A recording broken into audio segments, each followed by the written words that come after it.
donner la parole à Luc Guibard, donc, qui a démarré une thèse au sein du CTRAD, donc la cellule technique d'aide à la décision de la CAF en Île-de-France, et son travail qui porte sur l'étude des mobilités résidentielles au travers des données CAF. Luc Guibard, on vous laisse la parole. Merci, bonjour à tous. Alors, je vais vous partager mon diaporama. Est-ce que c'est bon? C'est parfait. Ok. Donc, pour me présenter rapidement, oui, je viens de finir, de déposer le manuscrit de ma thèse qui porte sur les inégalités de mobilité résidentielle en Île-de-France et qui s'appuie sur l'exploitation des données des caisses d'allocation familiale. Et donc, c'est pas une thèse que j'ai faite, je l'ai partiellement faite au sein de la cellule technique de réflexion et d'aide à la décision des caisses d'allocation familiale d'Île-de-France. Donc, c'est un bureau d'études des 8 CAF franciliennes. Mais en fait, au départ, c'est une thèse que j'ai faite à l'université, au sein de l'université Paris-Cité. Et ensuite, j'ai d'abord été accueilli dans ce bureau d'études des CAF, et ensuite, je les ai rejoints en tant que chargé d'études, qui est mon statut aujourd'hui. Donc, ma présentation, ça va être un peu un pas de côté par rapport aux présentations précédentes, puisqu'elle ne porte pas directement sur les QPV. Elle a plus pour but de discuter l'intérêt du suivi des mobilités résidentielles, de l'approche en flux, à partir donc d'exemples et de résultats issus de ma thèse. Mais je finirai par donc je présenterai d'abord les raisons qui m'ont poussé à vouloir utiliser les données des caisses d'allocation familiale pour suivre les mobilités résidentielles et la méthode que j'ai adoptée pour réaliser ce suivi, et éventuellement, je vais évoquer les limites aussi de ces données. Et ensuite, donc, je présenterai rapidement deux résultats de ma thèse qui s'appuient sur ce suivi des mobilités résidentielles. Et pour conclure, j'évoquerai, mais juste rapidement, un exemple d'application dans le cadre des quartiers prioritaires franciliens. Donc, ma thèse, elle a pour point de départ trois éléments. Le premier, c'est la crise du logement abordable en Île-de-France. Donc, c'est un phénomène qui est très documenté. Depuis les années 2000, il y a une décorrélation entre les prix immobiliers dans la région et l'évolution des prix immobiliers et l'évolution des revenus.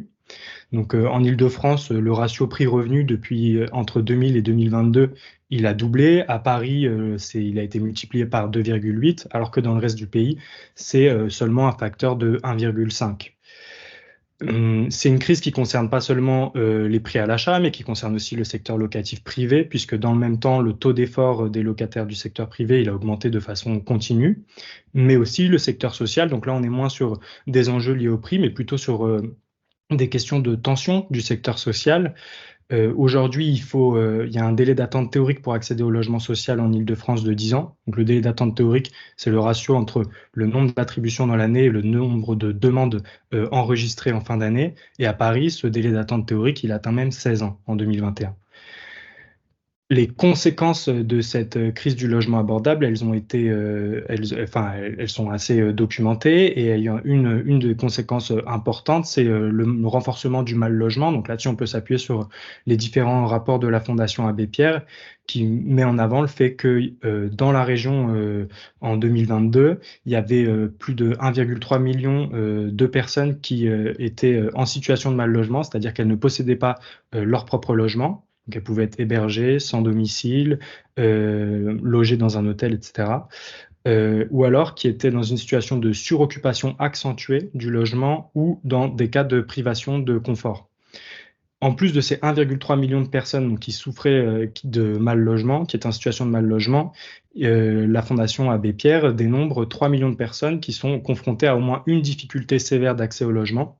Donc ces difficultés sévères, ça peut être d'être en situation d'impayé de loyer, en situation de suroccupation modérée du logement, ou faire face à un taux d'effort financier excessif.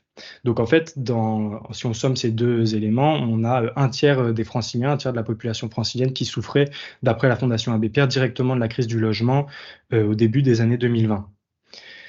Cette crise, elle est différenciée spatialement. Donc ça, c'est les deux cartes là que j'ai mises à gauche. Il y en a une qui représente le nombre de mois de salaire médian qu'il faut pour acheter un mètre carré, et l'autre, le nombre de jours de ce salaire national médian qu'il faut pour louer un mètre carré. Et on voit bien à la fois un gradient centre-périphérie et une logique est-ouest qui se dégage. Et en fait, elle a été mise en lien avec le renforcement des contrastes socio-spatiaux dans la région. Donc là, c'est la carte de droite. Historiquement, la région francilienne, elle est caractérisée par une division sociale de l'espace marquée par une discontinuité entre un nord-est plus populaire et un sud-ouest plus bourgeois. Donc là, sur la carte, on voit que c'est une division qui se maintient et qui a même tendance à se renforcer, puisque le graphique du bas, il montre que le profil, les communes, en fait, ont tendance à se spécialiser autour du profil social qu'elles avaient. Donc les communes les plus favorisées ont tendance à accueillir de plus en plus de ménages favorisés. Les communes les plus défavorisées ont tendance à accueillir de plus en plus de ménages défavorisés. Malgré tout, il y a des dynamiques de recomposition socio-spatiale, donc elles sont nombreuses, mais celle qu'on peut évoquer, c'est la poursuite de la gentrification à Paris. Un phénomène de rétraction des quartiers populaires en première couronne, mais qui se combine aussi avec la paupérisation de certaines communes populaires. Et enfin, en grande couronne, une tendance à la moyennisation, donc c'est-à-dire au renforcement de l'accueil plutôt de ménages issus des classes moyennes, même si bien sûr il y a des disparités sectorielles en grande couronne, il y a quand même globalement c'est un espace plutôt spécialisé dans l'accueil des classes moyennes avec un gradient entre le centre on va dire les espaces les plus centraux de la Grande Couronne qui accueillent plutôt des ménages issus des classes moyennes supérieures et les bordures de la région qui accueillent plutôt des ménages issus des classes moyennes inférieures. Donc, dans l'ensemble, on peut dire que la discontinuité sud-ouest-nord-est, elle n'a pas disparu, mais elle a tendance à être de plus en plus couplée à un gradient centre-périphérie. Cette tendance, elle a été mise en relation avec les contraintes de mobilité résidentielle des ménages défavorisés. Donc là, les images qui sont à l'écran, ça présente différents exemples de travaux qui ont mis en avant des dynamiques qui ont discuté de dynamiques de relégation spatiale auxquelles apparaissent confrontés les ménages les moins favorisés de la région. Donc il y a les travaux d'Anne Clerval qui ont mis en avant les dynamiques d'éviction à Paris. Plus récemment, le livre Quitter Paris de Stéphanie Vermersch, Lydie Launay et Éric Charme, qui a discuté cette fois-ci cette tendance à l'éviction, mais non plus pour les classes populaires, mais plutôt pour les classes moyennes qui résident dans Paris et qui en fait ont beaucoup de mal à adapter localement leurs conditions de logement. Il y a les travaux de Pascal Détriche-Régon qui, eux, se concentrent plutôt sur les mal logés parisiens et qui met en avant les arbitrages et les contraintes auxquelles ces ménages font face, en fait, quand ils doivent arbitrer entre un départ en périphérie pour améliorer leurs conditions de logement ou le maintien dans une situation de mal logement, mais dans un logement qui bénéficie d'une situation centrale. Et enfin, cette fois-ci moins sur le cas parisien, les travaux de Martine Berger, là j'ai mis son livre de 2004, mais en fait ses travaux suivants, ils sont aussi dans cette logique, qui ont mis en avant cette fois-ci plutôt une tendance à la périurbanisation des ménages les moins favorisés en lien avec les dynamiques d'accession à la propriété. Ces différents travaux, ils amènent à faire l'hypothèse d'une tendance à la relégation spatiale des franciliens les moins favorisés. Pour autant, malgré l'importance des travaux qui ont souligné cette tendance à la relégation spatiale, les analyses quantitatives centrées sur la dimension migratoire du changement socio-spatial, du changement spatial des territoires, social des territoires, elles restent assez limitées. Et une des raisons, et je vais y revenir, de la faiblesse en fait de ces travaux quantitatifs sur la dimension migratoire du changement social, c'est les difficultés, ça a été évoqué par Hugo Botton juste avant, d'accès à des données qui permettent de réaliser ce suivi des mobilités résidentielles. Donc, pourquoi c'est un enjeu important de suivre les mobilités résidentielles? La première chose, c'est que c'est une manière de comprendre les processus de recomposition socio-spatiale. Là, la figure que vous avez à l'écran, elle rappelle qu'il y a 3 dynamiques qui peuvent contribuer au changement social d'un territoire. Donc, il y a les mobilités résidentielles, mais il y a aussi les mouvements naturels de la population, donc phénomènes démographiques, naissance, décès, départ à la retraite, ça dépend des catégories qu'on considère. Et enfin, il y a les mobilités sociales des immobiles, c'est-à-dire le changement de statut social des personnes qui n'ont pas déménagé. Et en fait, l'importance de chacun de ces processus dans la transformation sociale des territoires, c'est très débattu, ça a été très discuté, en particulier dans le champ de la gentrification. Encore récemment, les travaux de Anne Clerval sur Paris, ils ont été remis en question par Chris Amnett, qui est un chercheur britannique qui travaille aussi sur la gentrification, qui lui considère qu'on n'a pas une éviction des classes populaires, mais plutôt une tendance au déclin démographique de cette catégorie dans Paris. Et donc ça souligne toute l'importance du suivi des mobilités pour pouvoir participer à ce débat. Par ailleurs, et c'est plutôt dans cette perspective que se situent mes travaux, passer du territoire aux individus, des analyses au stock à des analyses en flux, c'est aussi une façon de pouvoir documenter les effets de la crise du logement abordable sur les individus. Quelles conséquences un potentiel relégation spatiale ça va avoir sur leur vie quotidienne, sur leur accès aux ressources, etc. Et donc c'est aussi une façon de voir comment des inégalités de mobilité peuvent s'inscrire dans un système d'inégalité sociale.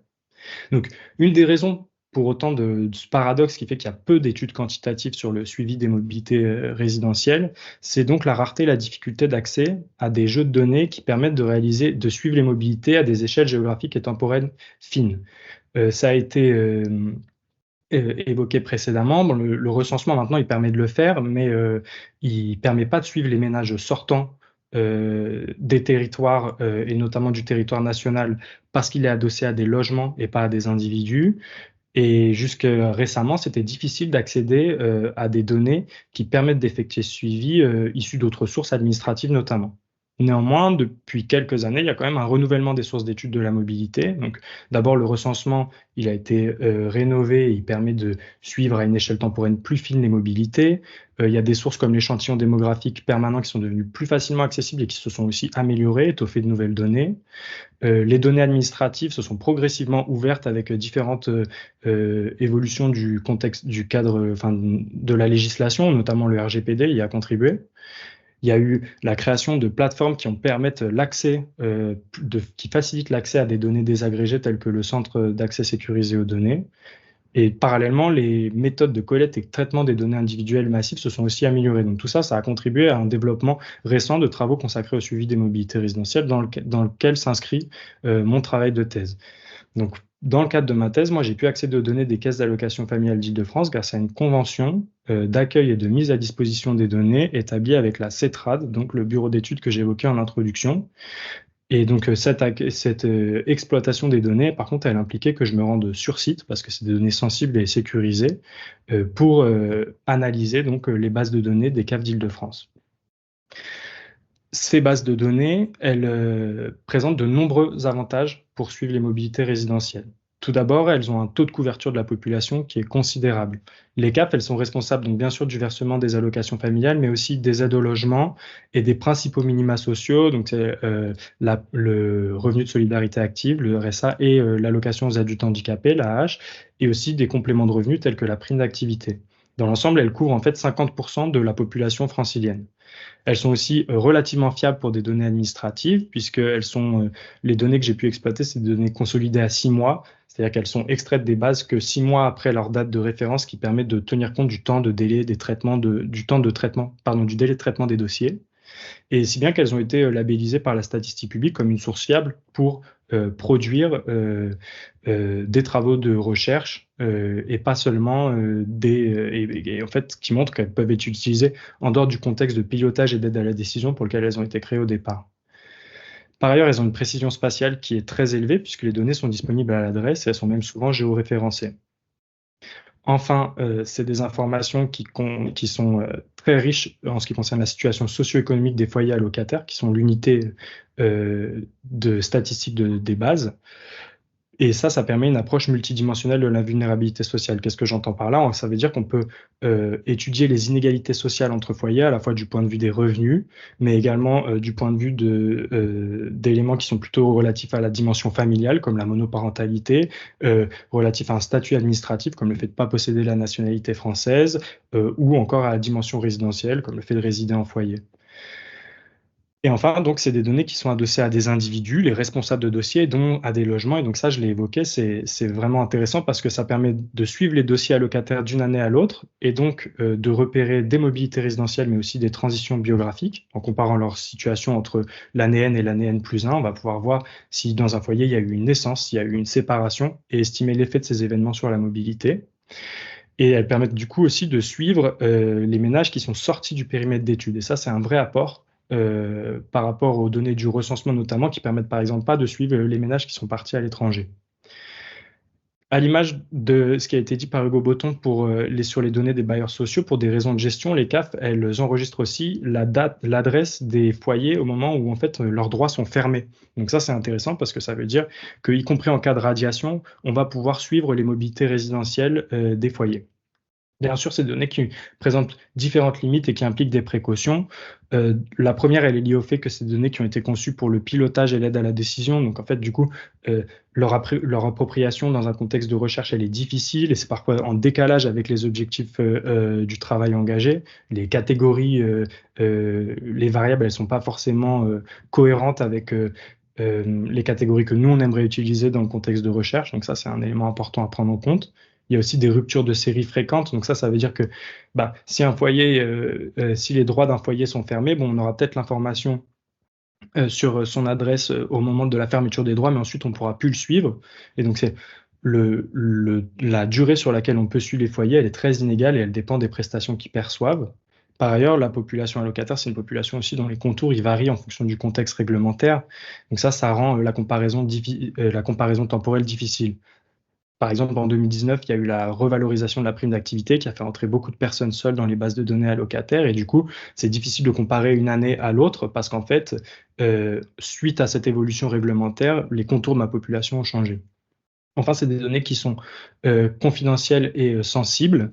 Et donc ça veut dire qu'elles sont soumises au secret statistique et professionnel et qu'il faut protéger ces données. Ça pose des difficultés aussi de reproductibilité de la recherche. Finalement, c'est aussi bien sûr des données qui ne sont pas représentatives de la population générale. Donc là, je vais aller vite, mais pour être dans les bases de données allocataires, il faut percevoir une prestation, et c'est des prestations qui sont principalement sous condition de ressources ou qui répondent à des critères de configuration familiale. Et donc, je vais évoquer rapidement le fait que, du coup, ces données, elles surreprésentent fortement à la fois les familles avec enfants, les ménages de taille importante, les personnes jeunes et surtout les personnes pauvres. Donc on peut voir par exemple que dans la population allocataire en Île-de-France, il y a près de 29% des foyers qui se trouvent sous le seuil de pauvreté, contre seulement 15,6% dans la population générale. C'est aussi une population qui est inégalement distribuée dans l'espace. Donc là, c'est ce que montre la carte de droite, qui montre que le taux de couverture de la population, il est bien plus important dans les espaces les moins favorisés de la région. Donc c'est les vallées de la Seine, la vallée de la Seine en amont et en aval de Paris, la Seine-Saint-Denis, certains centres anciens de Grande Couronne ou aussi le périmètre de certaines villes nouvelles autour de Trappes notamment, dans les Yvelines. Donc là, plus rapidement, je vais présenter rapidement deux résultats que j'ai pu obtenir grâce à l'analyse de ces données. Donc le premier, il porte sur la dynamique d'éviction des foyers défavorisés à Paris. Donc il y a un phénomène qui a été très discuté dans la littérature, mais qui est difficile de saisir.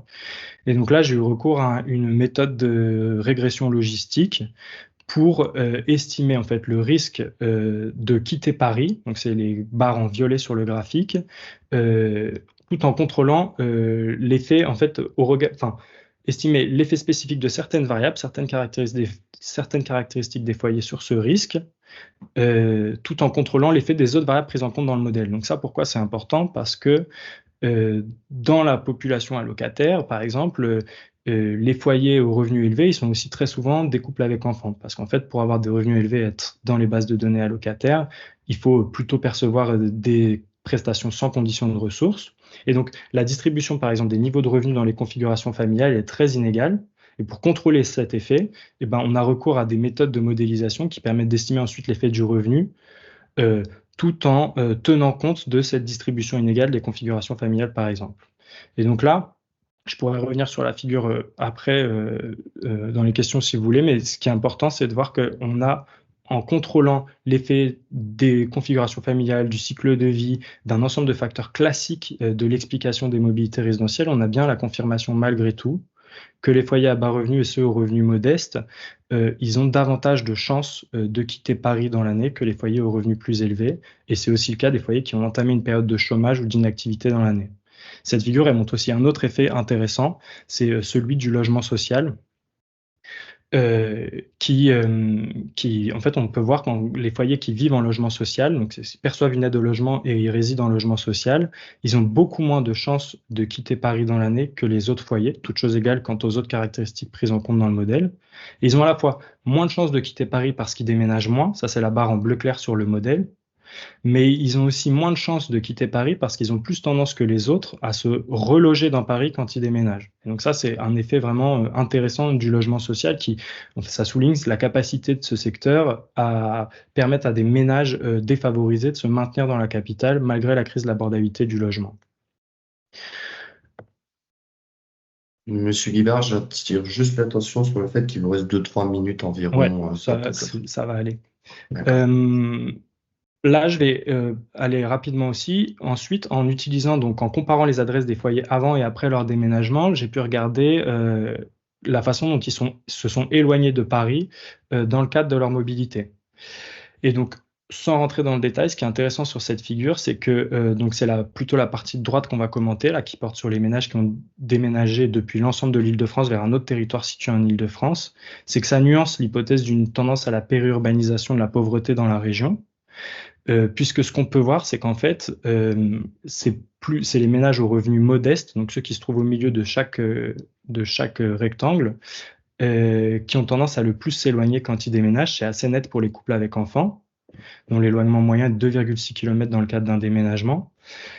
Et c'est pas les ménages à bas revenus. Et en fait, du coup, ce qu'on peut voir ensuite, comme on a sur le graphique aussi les positions moyennes avant et après la mobilité, c'est que sous l'effet de cette dynamique, en fait, les ménages aux revenus modestes, ils ont tendance à renforcer leur position déjà plus périphérique. À l'inverse, les foyers à bas revenus, ils s'éloignent relativement moins, donc les foyers pauvres. Et ça, on peut penser que c'est lié au fait que eux, ils ont moins accès aussi au logement individuel et à l'accession à la propriété, dépendent davantage du secteur du logement collectif en location privée ou en location sociale, qui est plus centralisé. Pour conclure, je vais juste évoquer rapidement un exemple d'application dans le cadre des quartiers prioritaires en Île-de-France. Alors, je suis pas spécialiste de la question et en fait, d'ailleurs, les indicateurs là que j'ai mis, ils sont assez, enfin, ils recoupent en partie ceux de la première présentation, mais juste cette figure, enfin ce tableau de bord là, il montre que à partir des données allocataires, on peut suivre précisément les mobilités des foyers qui résidaient en QPV. Donc ces données, elles sont bien adaptées pour faire ça, parce que comme c'est une population qui est plutôt moins favorisée que la population générale, son taux de couverture il est élevé. On voit qu'on a près de 70% de la population qui réside en QPV qui est couverte par les caisses d'allocation familiale. Et ensuite, bon, bah, les graphiques, les deux graphiques du bas là, ils montrent la part des foyers, la destination des mobilités des foyers allocataires qui ont déménagé depuis un QPV, selon s'ils se trouvaient dans un secteur NPNRU ou hors du secteur NPNRU, et selon leur niveau de revenu. Et en fait, bon, c'est assez lisible, c'est qu'on peut voir que c'est les foyers les moins favorisés qui ont le plus tendance à se relocaliser soit dans le même QPV, soit dans un autre QPV, et ils sortent moins de la géographie prioritaire, et c'est un effet qui est renforcé dans les secteurs NPNRU, où on a près de 40% des foyers à bas revenus qui ont déménagé, qui se sont relocalisés soit dans le même QPV, soit dans un autre QPV, alors qu'on ne dépasse pas 15% pour les foyers aux revenus plus élevés. Et donc, je m'arrêterai sur cette présentation d'une application possible de l'utilisation des données allocataires dans le contexte des quartiers prioritaires.